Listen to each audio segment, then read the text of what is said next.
Good afternoon, everyone, and welcome to today's episode where I'm going to be talking about reducing and limiting lethal means in the home. Increasing our resilience to all of that stuff. Let me pull up some of my docs real quick.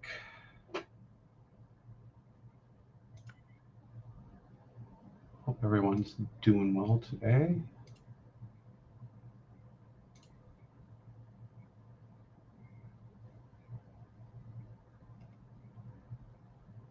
Excellent.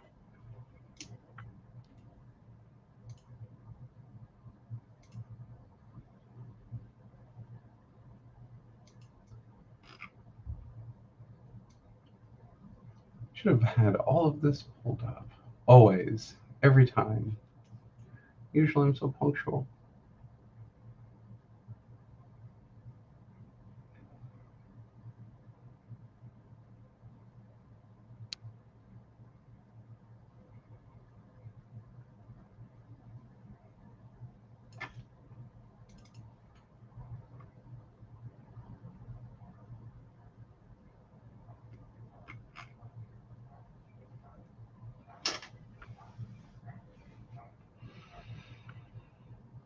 Okay,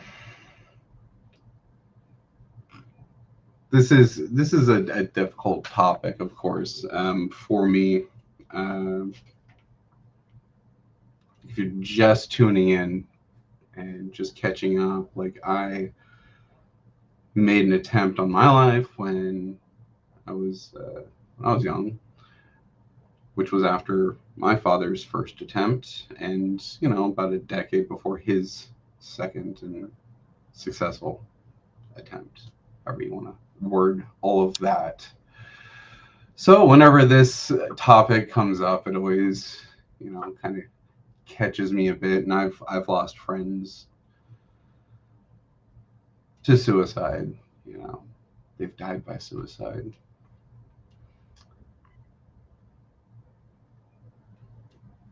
Looking at the different studies that are out there, and yeah, lockbox would not have assisted in like preventing my father's suicide, but it can prevent others.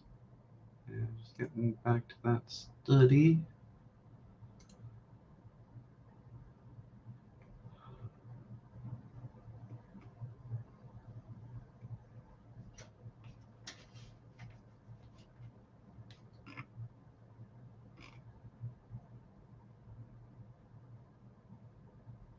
So between 2015 and 2019, intentional overdose rates. Well, for white women, it fell to 2 per 100,000 people. But among black women, those rates rose from zero point 0.5 per 100,000 to zero point 0.7 per 100,000. And that's a significant increase. That happened before the pandemic, and from where I sit, it doesn't seem like things have gotten so much better. There needs to be more studies coming out. This stuff is a little bit older, which again proves my point about what I say, that we need more data. We need to have this stuff more available just out there to the public. We'll get there. I'm gonna eventually spin something up over here at Remedy Guard to coalesce everything into something that is infinitely more digestible than going through and reading case study after case study or meta study or what have you.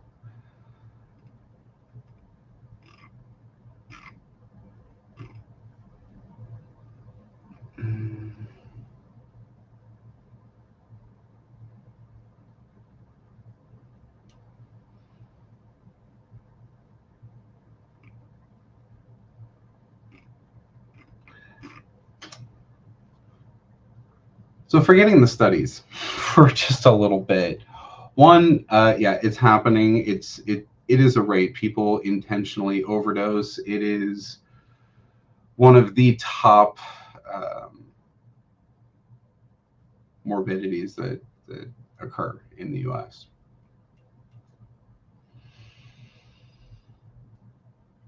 Having a medication lockbox in the home and implementing, blister packs at the pharmacy, which would have to happen at, like, I think the compounding pharmacies. You're not really going to see that at your CVS's and your Walgreens and stuff, but that is something that could happen.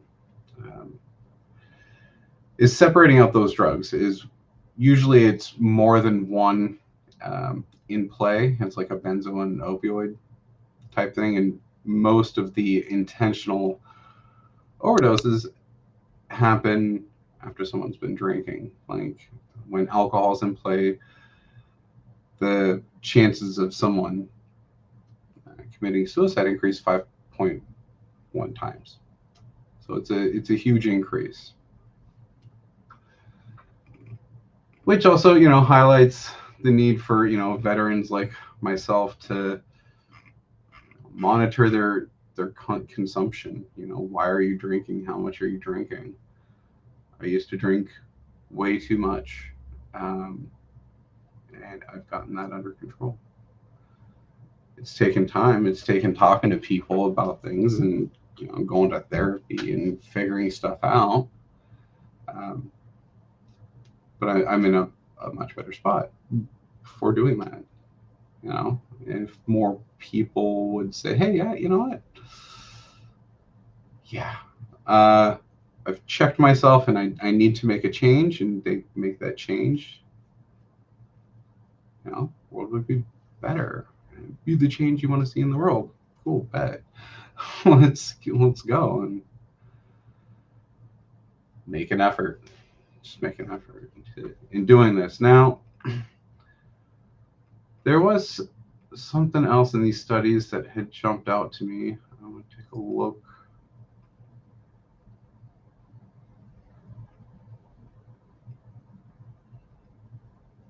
Wow.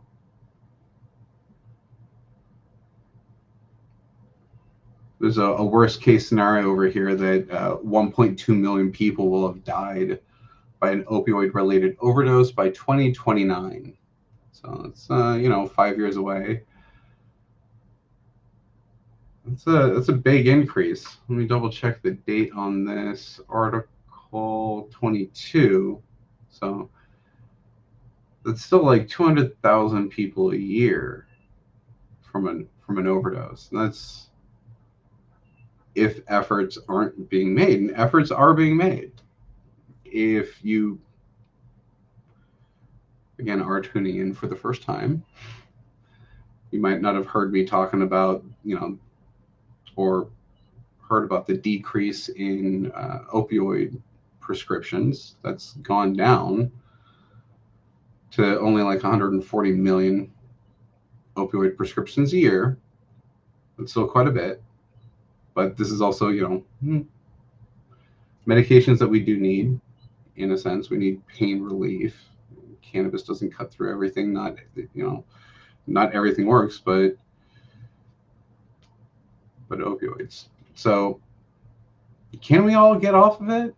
I don't know. So we've reduced the rates of prescriptions. We've implemented like the cross waiver. We've introduced new medications to assist with treatment. We've come up with new treatment models, and there's quite a few out there that are seeing considerable success. I feel bad that I don't know them off the top of my head, but it's just a quick search, couple letters.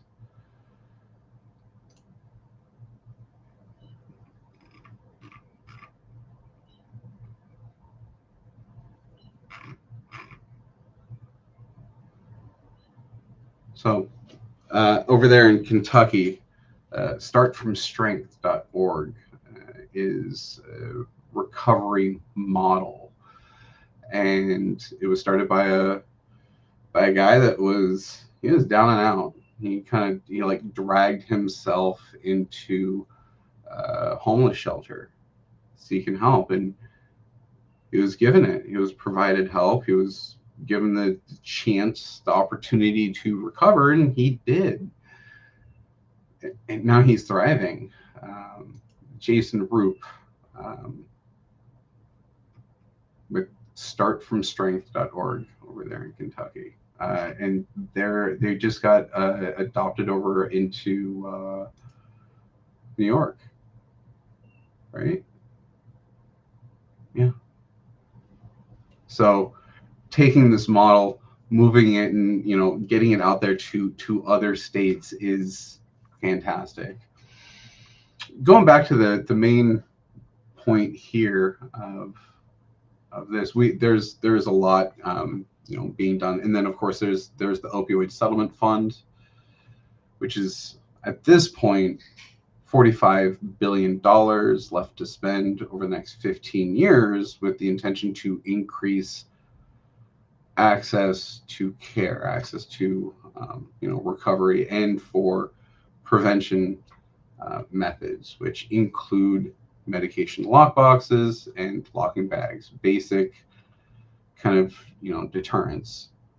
And we could take things a step further and say, hey, yeah, let's develop that smart lock box that is app enabled, because apps increase medication adherence, which is also a huge problem. And we create this device that is free for the people. It's still free for the people, advanced hardware and all of that given away. And the subscription model is through the public health services getting access to that data. Our professionals, our doctors, and them folks who have that reporting requirement. That's another thing. There is a system of reporting, like when an opioid is prescribed, the pharmacies and the doctors have to send that information in, and it gets aggregated and all of that. But the information provided from like this smart device could go to those doctors, those professionals, and it's all integrated and says, okay, why aren't you taking this? Oh, you don't need it anymore. Get it out of your house. Bring it back in. Do that. We can increase our communication at that level. And is it overreaching? I don't think so. I try to put a balance in here between personal choices and freedoms, and just getting everyone to do what I think is the right thing. There's enough people out there, I think, that when they're informed about making those good decisions, healthy decisions, they'll raise their hand and say, yeah, I'm going to have a lockbox in my home to reduce unintentional exposure or intentional exposure. That's the other side to this, is that lethal means safety. And in the different therapies that I've gone through, something that stuck out for me, it was provided through Wounded Warrior. It was about how our minds get extremely rigid in certain moments, and all we can think about is what we've already planned. And so by reducing this access, by putting it locked away, you're giving someone else or yourself just a few seconds to think about what you're doing. Sometimes that's all it takes.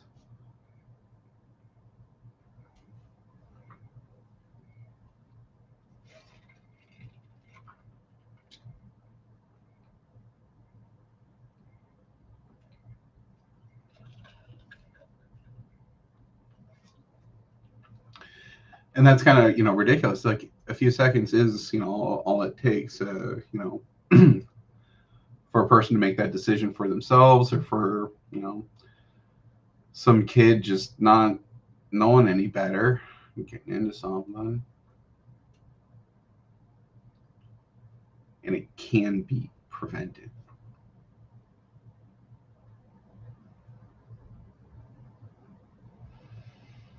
Yeah, I'm gonna pop off early and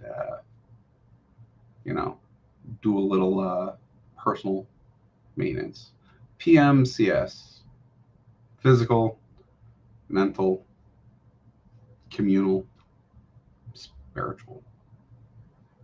And that's a kind of checklist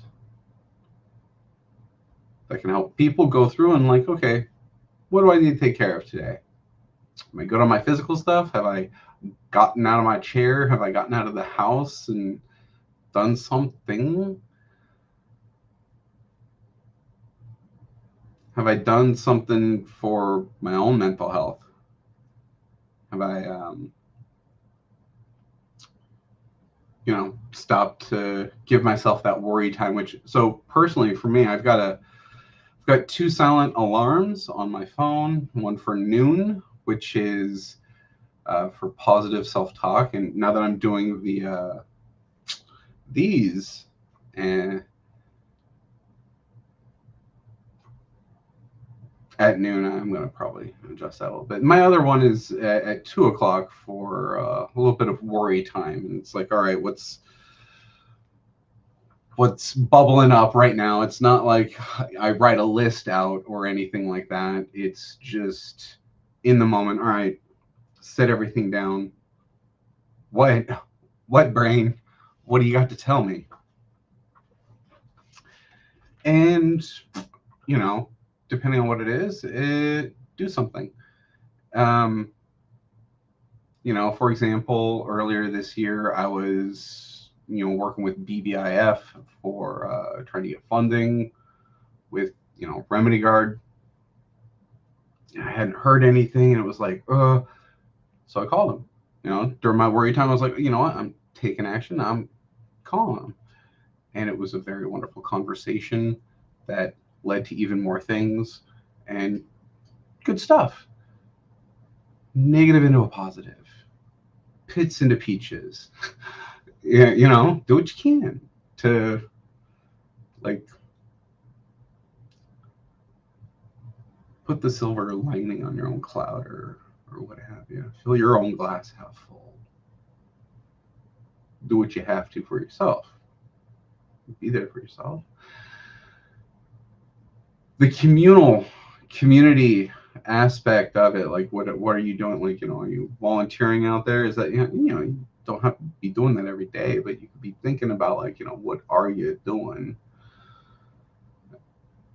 And that's there's stuff looming over my head with that I'm working on taking care of, and getting things moving forward there.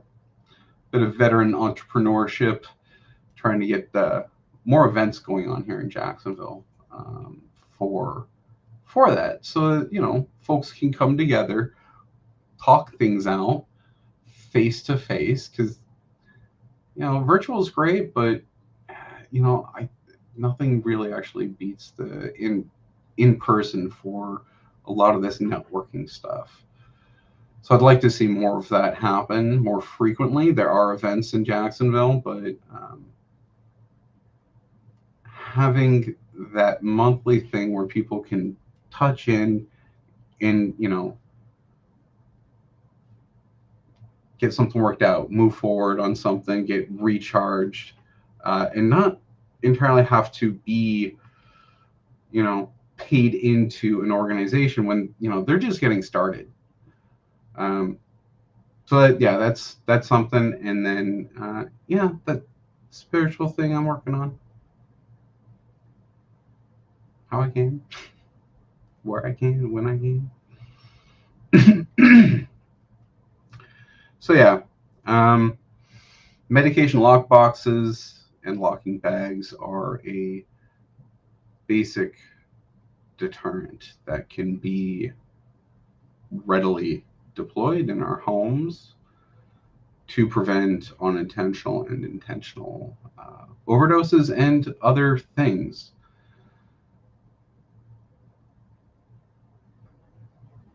And we can get into that other things later. And for now, I hope you have a wonderful week. And thank you for tuning in.